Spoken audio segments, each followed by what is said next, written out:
ৰাতিপুৱা কেইজনমান school students সৰু ক্লাছ 10 তেখেতসকলৰ মই ঘৰত আহি উপস্থিত হয় আৰু অলপ দুখ প্ৰকাশ কৰিলে। তো দুখটো মই তেখেতসকলক জানিব বিচাৰিলোঁ, কথা পাতিলোঁ। জনাৰ পিছত শিক্ষা বিভাগ লৈ গভৰ্ণমেণ্টৰ এডুকেশ্যন ডিপাৰ্টমেণ্টৰ সেৱা বুলি, সেই সেৱাই অসম গভৰ্ণমেণ্টৰ যিবিলাক পৰীক্ষা হয় সেইবিলাকৰ পৰিচালনা তেখেতসকলৰ দায়িত্ব। স্কুল কৰ্তৃপক্ষ বা স্কুল মেনেজমেণ্ট কমিটিৰ ইয়াত কোনো হস্তক্ষেপ নহয়। বাট আজি বিলাচীপাৰাত এই ষ্টুডেণ্টছ অহাৰ পিছত তেখেতসকলৰ লগত কথা বাৰ্তা পতাৰ পিছত মই বিলাচীপাৰা আমাৰ কেইখনমান স্কুলত মই নিজে ববীয়াকৈ যাওঁ, গৈ কিছুমান প্ৰিন্সিপালৰ কেইটামান স্কুলৰ প্ৰিন্সিপালৰ লগত কথা বতৰা পাতোঁ, আলাপ আলোচনা কৰোঁ। তাতে আমি গম পাওঁ যে কিছুমান স্কুলত যেনেকুৱা 100জন ষ্টুডেণ্টছ আছে তাতে 70জনক এডমিশ্যন দি আছে, 30জন বাদ পৰি আছে। কিছুমান স্কুলত 80জন এডমিশ্যন আছে, 60জনক দি আছে, 20জন বাদ পৰি আছে। কিন্তু এই বাদটো পৰিব কিয়? এনেকুৱা ষ্টুডেণ্টছৰ ৰিজাল্ট বেয়া হ'লে কৰ্তৃপক্ষই এইটো দায়িত্ব ল'ব লাগিব। কাৰণ যদি আপুনি ষ্টুডেণ্টছ ভাল ৰিজাল্ট কৰে তেতিয়া আপোনাৰ ছোৱালীবোৰক আপুনি গৰ্বিত হৈ কয় এইটো আমাৰ ষ্টুডেণ্টছ বুলি। যেতিয়া এটা ষ্টুডেণ্টছ বেয়া ৰিজাল্ট কৰে তেতিয়া আপুনি কেতিয়াও নকয় যে এইটো আমাৰ ভুলৰ কাৰণে হৈছে বা ষ্টুডেণ্টছৰ কিবা ভুলৰ কাৰণে হৈছে। আৰু বহুত ধৰণৰ আজি গাফিলতি দেখা পাওঁ আমি, যেনেকুৱা আগৰ দিনত আমাৰ টিচাৰে আমাক মাৰিছে, আমাৰ দেউতা মাক গৈ স্কুলত কমপ্লেইন কৰা নাই। কিন্তু এতিয়া দেখা পাওঁ কিছুমান টিচাৰে যদি ষ্টুডেণ্টছৰ গাত শৰীৰত অলপ টাচো কৰে, ষ্টুডেণ্টৰ ফেমিলিৰ পৰা গৈ টিচাৰক গৈ যিটো হাৰাশাস্তি দিয়ে, কেছ পৰ্যন্ত হৈ যায়, ছাছপেণ্ড পৰ্যন্ত স্কুলৰ ষ্টুডেণ্ট হৈ যায়। সেইটো কাৰণে স্কুলৰ ষ্টুডেণ্টৰ টিচাৰবিলাকেও মানে যেনেকুৱা ট্ৰিটমেণ্ট দিব লাগে ষ্টুডেণ্টছক, যেনেকুৱা কৰিব লাগে, ইমান কঠোৰ অলপ হ'ব পৰা নাই। তেখেতসকলে পাৰ্চেণ্টেজ কম পাইছে বা যিটো পাৰ্চেণ্টেজ গাইডলাইন হ'ব লাগে এইটো পোৱা নাই। কিন্তু মই এটা কথা ক'ব বিচাৰোঁ, এই সেৱাৰ আমাৰ অসম গভৰ্ণমেণ্টৰ সেৱা যিটো আছে সৰ্বশিক্ষা অভিযানৰ যিটো নিয়ম নীতি, এইটোৰ আণ্ডাৰত মেট্ৰিক পৰীক্ষা, HLC পৰীক্ষা অনুষ্ঠিত হয়।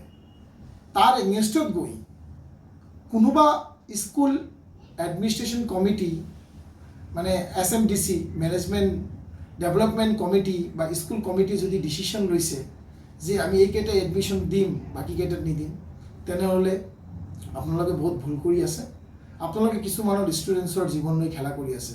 পক্ষই বা SMDC যিটো আছে তেখেতসকলে নিজৰ বাউণ্ডেৰীত থাকিলে ভাল, তেখেতসকলে বাউণ্ডেৰীত থাকি কাম কৰক যাতে আমাৰ ষ্টুডেণ্টছৰ ভৱিষ্যত গঢ়ে।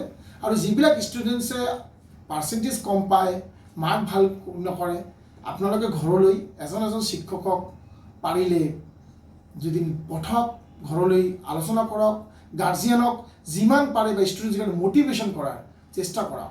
কাৰণ আমি এটা শিক্ষিত সমাজখনৰ আমাৰ কিমান পাৰ্চেণ্টেজত আমি বসবাস কৰি আছোঁ তাৰ ওপৰতো কিছুমান নিৰ্ভৰ কৰে। আজি কেৰেলাত গ'লে আপুনি দেখি অক্টোবৰ, নৱেম্বৰ, ডিচেম্বৰ, জানুৱাৰী, ফেব্ৰুৱাৰী 3 মাহ 4 মাহৰ কাৰণে যদি টিউশ্যনৰ কিবা ব্যৱস্থা কৰিব লাগে, কোনোবা স্কুল কৰ্তৃপক্ষই যদি আমাক জনায়, আমি আমাৰ ভাষিক সংখ্যালঘুৰ তৰফৰ পৰা আমি এইটো দায়িত্ব ল'ম।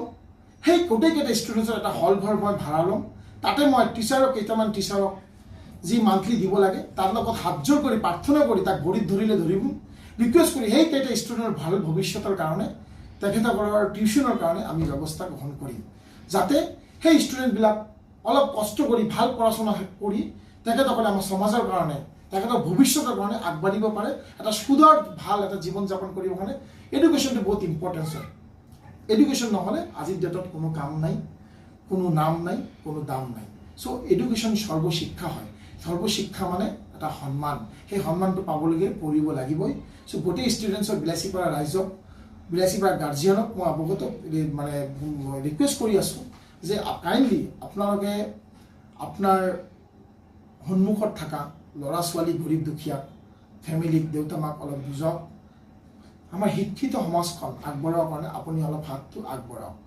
আপোনাৰ মিডিয়াৰ জৰিয়তে মই এগেইন বিলাচীপাৰা ৰাইজক, স্কুল কৰ্তৃপক্ষক মই হাতযোৰ কৰি বিনম্ৰ অনুৰোধ কৰিছোঁ যে এইটো আমাৰ অকল খালি বিলাচীপাৰা বুলি নহয়, গোটেই অসমবাসী যে স্কুল কৰ্তৃপক্ষই বা SMDCয়ে যাতে কেতিয়াও এনেকুৱা ডিচিশ্যন নলয় বা ভাবি চিন্তি লয়। কাৰণ IS আছে বা কিবা স্কুলৰ ডিপাৰ্টমেণ্টৰ বহুত ডাঙৰ ডিষ্ট্ৰিক্টৰ অফিচত থাকে, তেখেতসকলক অৱগত কৰি কিবা ডিচিশ্যন ল'লে ভাল হয়।